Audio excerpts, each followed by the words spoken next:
Peace, family. Peace.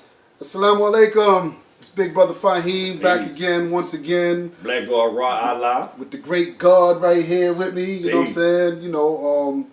We just back here again. We just having a little general bill conversation. Like I said, the M.G.C network, this is a channel that basically is a student-teacher channel. Indeed, we don't get off into all of the old crazy teachings and stuff. We leave that to you pseudoscientists. We deal with strictly facts and what's known science and known things that we can show and prove. So we was just building, me and the God. The God is, he's a 5% as well in the nation of gods and earths. True You know what I'm saying? And we were just having a general conversation because, we just talking about, some of the sports figures, some of the entertainers in the black community today that, a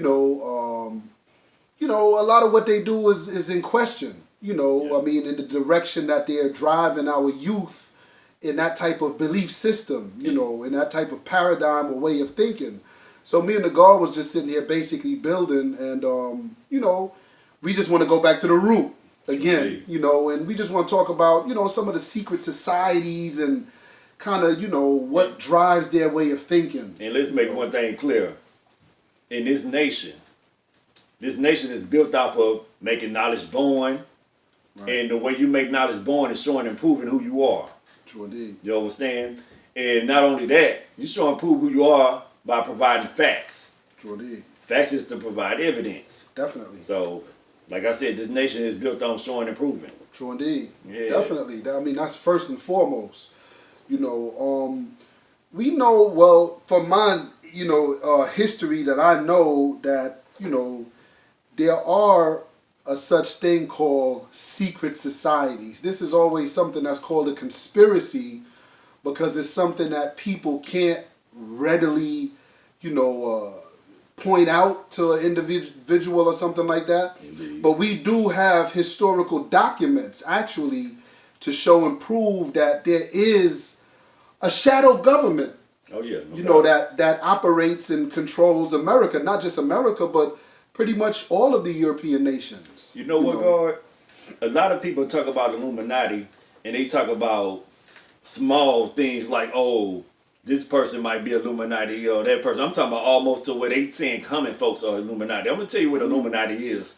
If you're not banging the gavel, giving somebody 25 years of life, if you're not changing laws, if you're not activating the government, if you're not having it where you doing gentrification and everything else, you really kind of got to question Illuminati. You're really not Illuminati, you're a puppet. Right, you understand? right. You're not Illuminati. Illuminati is here. They control. If you're not controlling anything, you're pretty much not. You're not Illuminati. Who's the 10%? Yeah. That's in our lessons. True on the 40, it tells us. And a lot of people. That's a good point because a lot of people, and I hear God sometimes. They say they classify the preacher as someone who's he's Illuminati or whatever. The preacher's an 85%. Yeah, he's definitely 85. He doesn't believe in God and man, and he believes in a mystery God, something that can't be seen with the physical eye. This is it. He's not a 10%. A 10%er is the one who drives him. Exactly. And who pays or funds him to keep that lie going. Exactly, because you got to do the knowledge on why it's so many churches in the black community. You understand? Why? You look at Joel Osteen Church, that's really not a church. That's like a mega center. Right. You understand? That's anybody who has a regular church and you're not making millions coming in that church, this all you have is a church. You don't have a mega center. That's a multi-million-dollar complex he have. True indeed. Now that put him at a 10%. Because even when he didn't open the doors for Harvey, you understand, he wasn't obligated. Yeah. He wasn't obligated. 10% are not obligated to do anything for you. Yeah, the devil is going to do the devil's job. The devil's job is to keep you from having a job. Keep you stagnated and subjugated. Right. So you can't get mad at the devil for doing his job. Right. Do your job. You understand? Do your job as God. There was a accident that happened. This was like, I want to say, back in the 80s, the early 80s. This was in New York City. All right. There was a Federal Reserves truck All right. You know, hit a man's car. You know, and of course they were at fault, and you know they were liable, of course, you know, for the damage. And the man tried to sue, you know, but come to find out he couldn't sue them because that's a private entity, or you know, he thought by suing them he was, of course. You know, the United States government owns the United States Treasury. True indeed. The United States government owns the United States Federal Reserves. True indeed. You know, you would think obvious. The United States owns the United States Federal Reserve. You know, but he found out they didn't. Now let's just go. I'm gonna show you something. I'm gonna show you about this Illuminati thing. Watch this. You got, even a lot of people say Jay-Z is Illuminati. I'm saying a puppet. Now let me show you this. Oprah, Serena Williams, all these multi-millionaires, they open schools and everything else, but everything they do is Africa. Africa, overseas. Because what? Illuminati won't let them do it here? I mean, your neighborhood is poor. Chicago is one of the poorest school systems ever. Indeed. Oprah was there for years. Right. Wasn't even thinking about building a school. But you go to Africa and build an all-girls school? Is that not Illuminati? You understand? I mean, you know, at the end of the day, you know, I look at it as, and I tell people this, I said this in a bill some years back. I think I was on Sinetta's channel, and I think I said that an individual had passed by and he was, you know, had sparked a question or whatever. Right. But I told him, I said, one of the ways that you want to know if the Illuminati really exists or the secret societies really exist or they don't, do what Colin Kaepernick is doing. Oh, yeah. Just all of a sudden, you know, like Cardi B or whatever. Let Cardi B all of a sudden get conscious. Oh, yeah. And now, you know, I'm seeing little videos here and there where she's saying some real stuff. Oh, yeah. But let her start to put a little bit more intelligence behind her message and start putting it in her music. Then you will see your Illuminati. See, you're not going to never see them. If you ask somebody like Beyonce or Jay-Z or whatever, like you mentioned, and rightfully so, they're puppets. I don't know if I know Illuminati. What Beyonce said, y'all haters corny with that Illuminati mask. And she might not. I mean, she don't know. Might not. She might not. So how do we know that they're true or that they really exist? Exactly. Kick some consciousness. Get some consciousness. Change your message. And I can guarantee No, I ain't talking about change it. Totally change it. Yeah. Don't go out to the football game and start throwing your fists in the air. No. Start school. Start a revolution. You know what a revolution is, to overthrow a government. Start a real revolution like Kaepernick did. Start a revolution. And then you will see that Illuminati. I mean, not even really start a revolution by your words. See, one thing with white people are like this. You know, just the thought of us waking up. You know, like we may say something that, oh, well, you know, they treated our ancestors unfairly, or we did. White people don't even want to hear you talk about that. They don't want to even. Exactly. So if they're paying you millions of dollars to go throw that football or shoot that, don't bring that talk in the sports area. You know, I tell people all the time, the white man tries to make it look like, oh yeah, you know, Colin Kaepernick, it wasn't his platform. You know, we're paying him to throw a football. Now, even if he would have said that during off season, it still would have been an issue. Not on their time. Exactly. Not on their time clock. It would have been a problem. Because most of the owners, all the owners of these NFL and NBA teams, none of them play football. Yeah. None of them owners who own an NFL team even play football. So what that makes you, if he's in a big house, looking down on you, the gladiator, he never played. It's your entertainment. And you, once you start speaking out, you taking all the entertainment out. You distracting the entertainment. Right. You understand? Right. You keeping people with issues that touch the soul. Because when you start talking about injustice, you know, the Most Honorable Elijah Muhammad said once that justice is the weapon that Allah is going to use in the last days. You know, even on his own people, on the white man and on his own people. People are going to be you're going to get justice according to your ways and actions and how they were. So, you know, we know at the end of the day, there is a secret government. We know that unequivocally. You know, we don't even have to argue about that. We know that there are individuals on this planet that want to thwart the rise of the black nation. We know that. The thing about the government, like I was telling you the other day, every government has a head. Right. And from that head, it runs everything the same way. The white man only, he doesn't go full cycle. He can never go full cycle. He can only go do the same thing over and over again. So what he does, like I said, he runs off of colonialism, imperialism, and capitalism. Point blank period. Now, that's his whole government. Even when you go to the migrations and everything in the continent of Africa, how they colonialized it. The French had what? This Ethiopia. They split it apart. Right. So what they do is they did that for the what? Imperialism. After that, they started moving. All right, well, it's capital over there. I'm gonna take this. It's capital over there. I'm gonna take this. So they started imperializing. So they do the same thing. They had. They put they same thoughts in your head.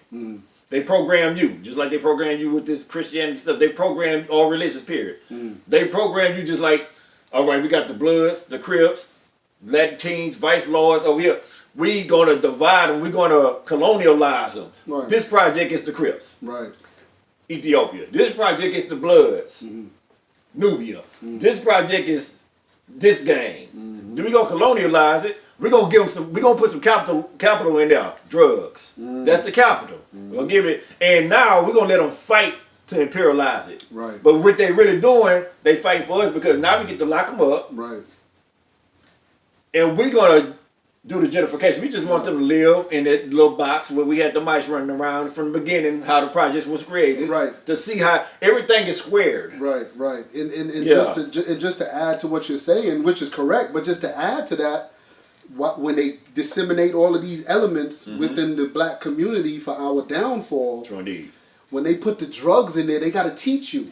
Because, see, we don't know wickedness. See, our minds, the messenger said, was created to think rightly. True indeed, God. We only know evil and negativity when it's taught. It has to be something that, this is the reason why the Bible says we were born in sin but shaped in iniquity. True indeed. So this is the reason why the white man put out movies like Colors back in the day. You see crack cocaine start, making its way into the black community, but then you start seeing Scarface. You start seeing movies now. Let me teach you niggas how to get this money now. New Jack City. You gotta go in, you gotta put in that work on the ground, catch a couple of bodies. In New York, I went from seeing dudes knuckling up, just a simple little squabble in the street to dudes ducking over cars. Bam, bam, bam, bam. Dudes chasing you. Like, it really was crazy. I'm gonna tell you something, God. So it became a war zone in the hood. I'm gonna tell you what's worse. I'm old enough to see to where I seen the community turn into a neighborhood. A community was when Miss Sally stayed next door to me in the projects, right next door. And if my daddy was going to work and me and my sister and my brothers was hungry, we go knock on Sally's door, say, Sally, my dad's still at work, we don't have nothing to eat. Sally will fix us a couple of sandwiches, say, here, you take this to your brothers and sisters. That's a community. That's a community. It became a neighborhood when the crack came. Not Sally Red want to give you some head for $3. Yeah. She was like, you got $3? The same woman that'll fix you sandwiches when it was a community, now strung out on crack because this crack was planted in the neighborhood. Right. And I'm going to tell you, man, I can tell you a story that's so crazy. I used to see around the neighborhood where the dudes were, the only people in our neighborhood that was white was cops or people buying drugs. Exactly. So when they came in the neighborhood, same thing in New York. It would be narcotics. Yeah. So the guys around the neighborhood would be like, narc. They'll be screaming narc. Yeah. And they'll beat them up. Right. One day I was wondering, I was like, why they always beating these white boys up and saying narc? So one day I'm leaning against the corner and one of the white boys for sure walked through there like he was going to buy some drugs. And they screamed, narc, and I see him beating them up. But most important thing I seen, after they knocked him out, they reached in his pants, they pulled out a Ziploc bag full of crack. And that made me realize, that day, with my own 2 eyes seeing this was in 96. Wow. I said, they ain't coming around here to buy dope, they coming to plant the dope. Wow. So that's what I seen a community go from a community to neighborhood. Hood. And that's what those devils was doing. Yeah. This is right. This is fact. Yeah. This is what I seen with my own 2 eyes. I mean, the thing is, it has to be taught, because we don't know evil. Black people by nature, we don't know evil. We don't do, this is what black people, we don't even understand about ourselves. The Most Honorable Elijah Muhammad said the black man's brain was created to think rightly. True indeed. So by doing evil or just thinking on it, you destroy the beauty of the brain. So the white man had to teach us how to destroy y'all. We didn't know how to destroy ourselves. We had to be taught that and showed. It's in his nature, Gordon. I'm gonna show you how it's in his nature. Watch this. I'm gonna show and prove it to you. When you look at movies, you have to have a sadistic, evil type brain. You have to be able to tap into your evil side to write as many evil horror books as Stephen King. Or make a black movie. Black people can't make good horror films. Have you ever seen a good black horror film by black? But white people, they can make Saw 1, Saw 2, Saw 3, Saw 5, Saw 20. It don't end. It never ends because they can tap into that psyche because it's natural for them. We can't do it. If me and you try to make a horror film, it'll come out as a bust. We'd be like, man, Vampire in Brooklyn was a comedy. It would be more comedic. Exactly. Like Vampire in Brooklyn. The eye rolling across the room. You understand? That's their psyche. That's their nature. It got to come out of you. It got to be in you to come out of you. Right. That's a good point. Exactly. That's a good point. So when you look at horror films, you'll never see a good black horror film. That's a good point. Tales from the Hood. Was a comedy. Tales from the Hood. That wasn't a hell of a black. Snoop Dogg was Bones. Come on, man. Let's be real, man. Come on. Likewise, we can flip it. This is the reason why we know and understand all of the prophets and messengers, for the most part, were black people. Or people from the original nation. True indeed. Melanated human beings. Because without that melanin, it disallows the white man to even, connect with the rest of, humanity. If you can't, the highest form of energy right now, in period, is the sun. If the sun is your enemy, the sun that provides all like the grass and everything, photosynthesis, anything, everything revolves around the sun. Your electricity, this camera, everything revolves around the sun. You can't even be in the sun. Good point. Yeah. Without catching skin cancer. It destroys them. Yeah. It gives everything in the universe light, life, energy, vitality. Sure indeed. But it kills them. Exactly. It destroys them. So that's why when you stuck in darkness, that dark side, and I'll tell anybody, you just like, if we blame the dope dealers that was around my neighborhood and everything else, no, we can't. We can't blame the people that's trapped in the darkness. We gotta blame the people who created the darkness. Created it. Exactly. You understand? Yeah. And naturally, they're dark people. Yeah. They're dark people mentally. Definitely. You understand? Anybody can come from being gladiators, having gladiator fights and everything else to let's create NFL leagues and stuff like that. Now, I'm not dating the guys who play for the NFL. I play football myself, but I'm just saying the nature of the sport. Right. Dr. Frances Cress Welsing did a book called The ISIS Papers I got over there. I read it. Yeah, true indeed. And she talked about human beings who are recessive by nature, and in their brain, it produces they because they have this extreme case of albinism, lack of pigmentation. What it does is it allows a fear, an inferiority about them over you. So what Dr. Frances Cress Welsing said was that the white man is riddled in all of his works, in all of it. And when you play sports, you see the black football, the object of the game is to keep it from going into the goal pole, which is two white poles.